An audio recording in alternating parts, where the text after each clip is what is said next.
bagaimana caranya agar hidup kita tenang? Ya, tenangkan. Gimana caranya agar hidup kita tenang? Tenangkan. Anda kenapa sampai nggak tenang? Nggak tenang itu kan perkaranya bisa karena berbuat maksiat. Ya, orang berbuat maksiat, berbuat salah itu pasti nggak tenang. Atau karena, mohon maaf ya, terlalu banyak terbawa oleh urusan dunia, sehingga kehidupannya dipaksa untuk mengerjakan berbagai aktivitas duniawi yang membuat dia terasa lebih sibuk, capek, lelah, sehingga tidak mendapatkan ketenangan yang dimaksudkan. Jadi kalau terlalu banyak ngejar dunia atau juga berbuat maksiat, maksiat dengan ngejar dunia itu berbeda. Ya, kalau maksiat itu sudah otomatis menyalahi ketentuan Allah. Nggak boleh mencuri, nggak boleh korupsi, nggak boleh berbohong. Makanya ketika melakukan, hatinya menolak. Karena di antara makna fitrah itu dan fungsinya adalah cenderung kepada kebaikan. Jadi ada fitrah dalam jiwa kita, di kolbu kita, itu disebut dengan fitrah taqwa namanya. Ya, Quran surah 91 Asy-Syams ayat 7-10, wa nafsin wa ma sawwaha fa'alhamaha fujuraha wa taqwaha. Nah, jiwa takwa ini yang mendorong kita selalu pada kebaikan. Ya, kejujuran, kesabaran, kemuliaan, dan menolak keburukan-keburukan. Karena itu kalau ada seseorang itu berkata yang tidak benar, dia berdusta, hati kecilnya pasti menolak. Itu nggak benar, ya. Ada orang mau mencuri misalnya kan, atau korupsi misalnya, itu terfikir berbuat yang nggak bagus, hatinya pasti menolak. Ada gejolak dalam dirinya. Itu yang membuat dirinya nggak tenang. Nah, yang kedua, bukan maksiat, tapi terlalu banyak mengejar dunia sehingga lupa dengan urusan akhirat, lupa dengan ibadah.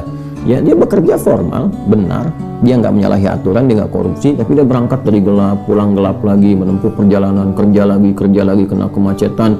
Nah, itu potensial akumulasi ini menimbulkan kepenatan, kegelisahan, capek, lelah, sehingga muncul pencarian. Nah, itulah dunia.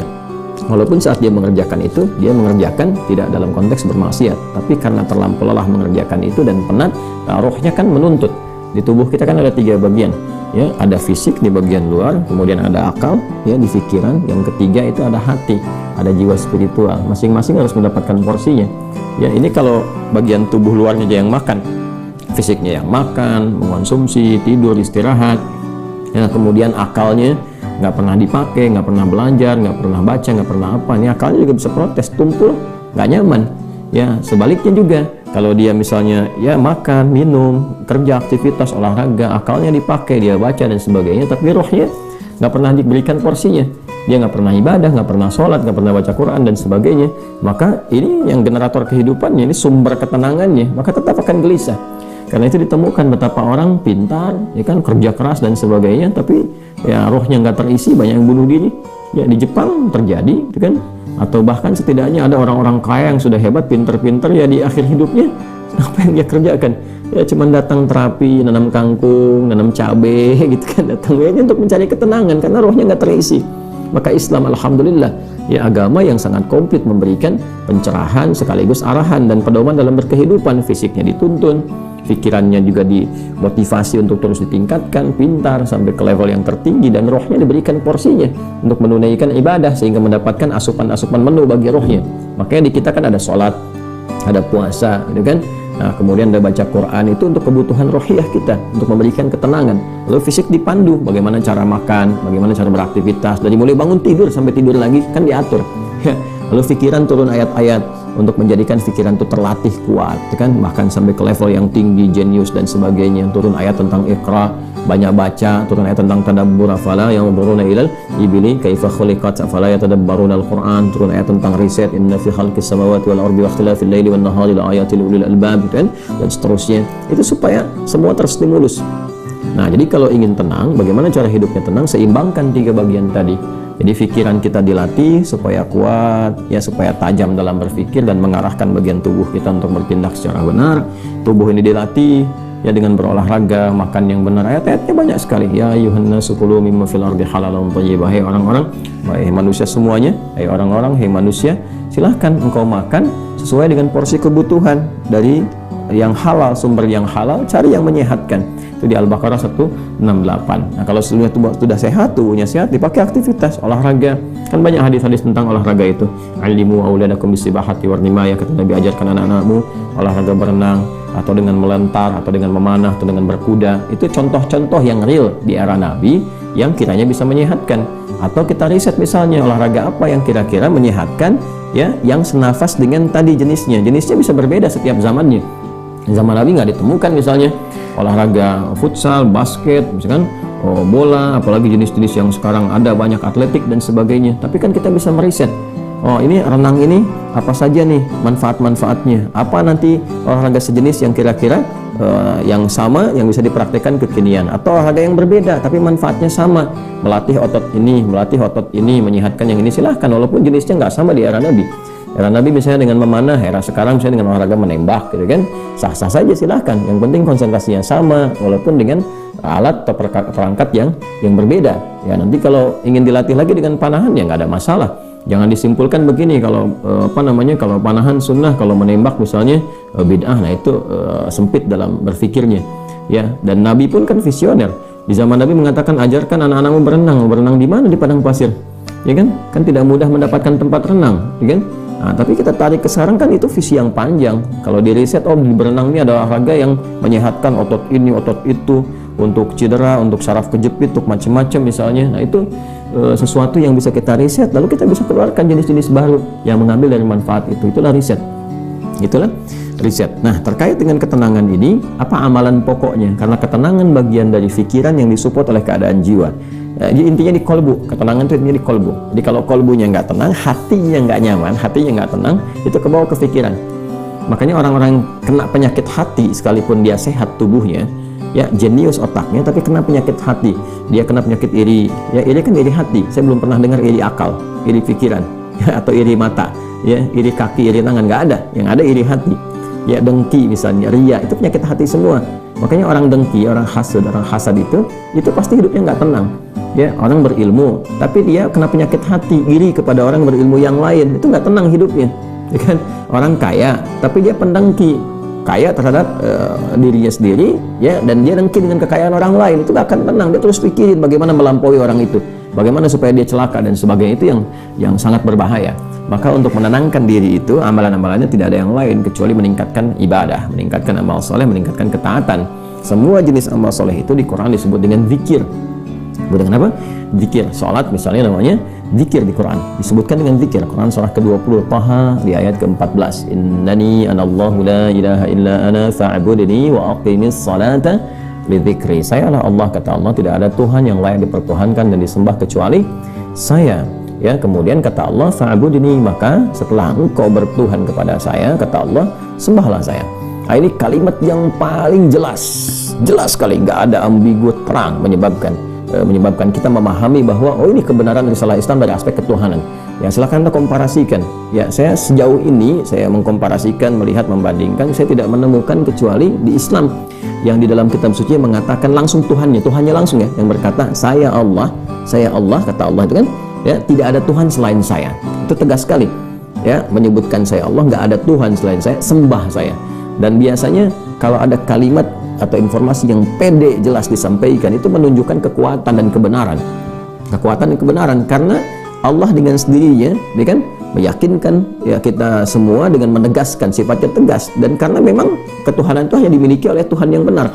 Nah, karena Tuhan yang benar itu mengatakan sayalah Tuhan, dengan pede mengatakan sayalah Allah, ya nggak ada Tuhan selain saya. Nggak mungkin ada klaim demikian kecuali dari yang memang benar, yang memang pede mengatakan itu, ya, karena benar, karena hak di situ. Ya, dan kemudian fa'budni, sembahlah saya. Ya, sembahlah saya. Dan kemudian dijelaskan menyembahnya bagaimana. Itulah indahnya dalam Islam. Tauhidnya diatur, ya, tentang Tuhannya. Dan kalau Anda misalnya begini, saya logikakan sederhana, ya. Orang-orang kan kalau nggak pakar, nggak punya kemampuan atau nggak sesuai dengan kualifikasi, nggak mungkin mengatakan itu kan. Ya, ada orang mengatakan misalnya saya adalah pesilat, mana yang mau bertarung misalnya kan, atau beruji tanding dengan saya. Kalau dia bukan pesilat, nggak mungkin dia bisa mengatakan itu. Ternyata dia bukan pesilat misalnya kan, dia cuma pesilat lidah gitu kan, bukan pesilat tangguh, dan nggak mungkin dia pede mengatakan demikian. Ya, sayalah ahli kungfu misalnya kan, silahkan kalau ada yang ingin tanding mengetes di kungfu. Kalau dia bukan ahli kungfu, nggak mungkin mengatakan demikian. Nah, ini Allah mengatakan dengan jelas, sayalah Allah, nggak ada Tuhan selain saya, sembah saya. Nah, bisa nggak ditemukan misalnya dimanapun tuh, termasuk di kitab-kitab yang disucikan, temukan ada nggak Tuhan yang mengatakan sayalah Tuhan, jangan disebut namanya, sembah saya, kalimat itu temukan, ya, di Quran jelas.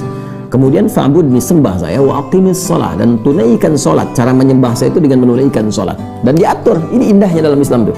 Ya, kemudian ditegaskan saya Allah, saya Tuhan. Kemudian nggak ada Tuhan selain saya, kata Allah. Kemudian sembah saya. Cara menyembahnya pun diatur, namanya sholat. Cara mengerjakannya begini. Ya, lalu ditunjuk, diutuslah Nabi Muhammad SAW untuk mengajarkan dari awal sampai akhir, dari gerakan sampai bacaan, dari mulai hukumnya diajarkan. Ya, dari cara menghadap ke arah mana, kemudian bagaimana caranya, ya, dari mulai berwudunya bahkan sampai dengan selesainya. Ya, itu menunjukkan bahwa risalah agama ini benar. Nggak mungkin kan diada-adakan demikian. Gimana cara bisa merekayasa seperti itu terjadi? Nggak mungkin. Ya, ini dari awal sampai akhir dan nggak ada kreativitas di situ. Nggak ada kreativitas dan semua sama. Ya, orang Arab demikian, yang bukan Arab demikian.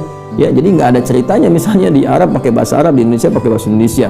Ya, di Indonesia, di Sumatera pakai bahasa Sumatera misalnya, di Jawa pakai bahasa Jawa. Tidak. Ya, Quran mau dimanapun pakai bahasa Arab, sholat dengan cara yang sama, menghadap tempat yang sama. Tapi terkait dengan pertanyaan ini, teruskan ayatnya, wa aqimis sholata li dzikri, tunaikan sholat kepadaku, kan, sebagai zikir. Jadi sholat itu disebut dengan zikir. Berdoa juga zikir. Ya, doa juga zikir. Quran surah ke-7 ayat 205, wadhkur rabbaka fi nafsika tadarruan wa khifatan wa dunal jahri minal qaul, dan berzikirlah, berdoalah maksudnya. Zikir ini doa. Ya, berdoalah, mohon dengan sepenuh jiwamu, dengan ketenangan, kan, mintakan kepada Allah dengan penuh ketenangan. Dan mohon dengan kekhusyuan, mohon dengan penuh harap supaya dikabulkan. Nah, silakan cek, bukankah saat berdoa itu ada ketenangan? Anda punya masalah, alih-alih Anda curhat di media sosial, kan? Nah, kemudian Anda arahkan untuk berdoa dengan cara yang benar, Anda ke kiblat, wudu, minta dengan khusyuk. Bukankah saat berdoa tenang? Ya kan? Bukankah saat sholat itu Anda lebih tenang? Ya kan? Bukankah saat Anda baca Quran lebih tenang? Nah, baca Quran itu disebut dengan zikir, karena Qurannya disebut zikir. Quran surah ke-15 ayat 9, inna nahnu nazzalna dzikra wa inna lahu lahafidhun, kami telah turunkan Al-Quran sebagai zikir. Nah, Anda itu kalau baca Quran kan lebih tenang. Apalagi kadang terjadi begini, sedang punya masalah, terus kita buka mushaf, random acak tuh dibuka begini, tiba-tiba ayatnya sesuai dengan masalah kita gitu. Nah, baru baca aja udah tenang keadaan jiwanya. Ya, udah menyebut nama Allah, baru bismillahirrahmanirrahim, sudah tenang. Ya, Quran surah ke-8 ayat kedua, innamal mu'minuna alladzina idza dzukirallahu wajilat qulubuhum wa idza tuliyat 'alaihim ayatuhu zadatuhum imanan wa 'ala rabbihim yatawakkalun. Jadi orang beriman itu kalau disebutkan nama Allah ada getaran konfirmasi di jiwanya, dan kalau dibacakan pada ayat-ayat Allah bertambah keimanan. Iman itu kan sumber ketenangan. Ya, makanya iman itu berasal dari kata al-aman, ulaika lahumul amnu, kan? Ya, alladzina amanu wa lam yalbisu imanahum bidzulmin, ya ulaika lahumul amnu, orang-orang yang beriman itu kata Al-Qur'an, dan kalau imannya benar maka akan mendapatkan ketenangan dalam jiwanya. Nah, ini kalau dibacakan Quran ada ketenangan dalam diri kita. Kita dengar orang lain baca Quran aja udah tenang, apalagi kita baca sendiri, ya kan? Apalagi misalnya zikir. Ya, zikir, pasca salat kita berzikir, kan, amalannya disebut zikir, itu bikin kita tenang. Subhanallah, alhamdulillah, Allahumma antas salam, istighfar. Quran surah ke-4 An-Nisa ayat 103, fa idza qadaytumus salata fadhkurullaha qiyaman wa qu'udan wa 'ala junubikum. Kalau Anda telah tuntas mengerjakan salat maka berzikirlah. Ya, subhanallah, alhamdulillah, Allahu akbar, Allahumma antas salam. Ya, dari astagfirullah dulu awalnya, kan? Nah, itu membuat diri kita lebih tenang, lebih nyaman. Nah, itu semua amalan tadi disebut dengan zikir. Karena itu disimpulkan dari Quran surah ke-13 Ar-Ra'd di ayat ke-28 ketika Allah berfirman, ala bi dzikrillahi tatma'innul qulub. Yakinkan pada dirimu. Ala itu harfu taukid, bukan hanya ikhbar. Huruf untuk menginformasikan sekaligus menguatkan informasi yang disampaikan. Saya tegaskannya, kata Allah, yakinkan pada dirimu dengan meningkatkan zikir kepada Allah, maka akan cenderung berdampak tenang kepada jiwa. Nah, jadi kalau Anda ingin tenang, saya ingin tenang, kita ingin tenang, gampangnya tingkatkan zikir. Zikir itu bentuknya ibadah, baik dengan ibadah fisik seperti sholat, baca Al-Quran, atau ibadah harta dengan bersedekah misalnya, ya, zakat itu kewajiban, infak itu tambahkan. Kalau ingin tenang, cobalah pagi-pagi cari orang-orang yang berhak mendapatkan itu sesuai dengan kualifikasi yang disampaikan Al-Quran dan hadis, jalan, temui, bersedekah, nggak usah banyak dipamerkan, ya, macam-macam bersedekah, sampaikan dengan tulus. Nanti Anda akan mendengar orang itu berkata, terima kasih Pak, semoga Bapak disehatkan, keluarga juga dilancarkan rezekinya, dijaga oleh Allah kemuliaannya. Oh, itu mahal sekali, padahal ini dikeluarkan mungkin 5.000, 10.000, tapi bagi orang-orang tertentu itu sangat berharga dan melahirkan doa yang dengan doa itu mengguncang aras dan memberikan ketenangan kepada jiwa, kan? Wallahu ta'ala a'lam bis-shawab.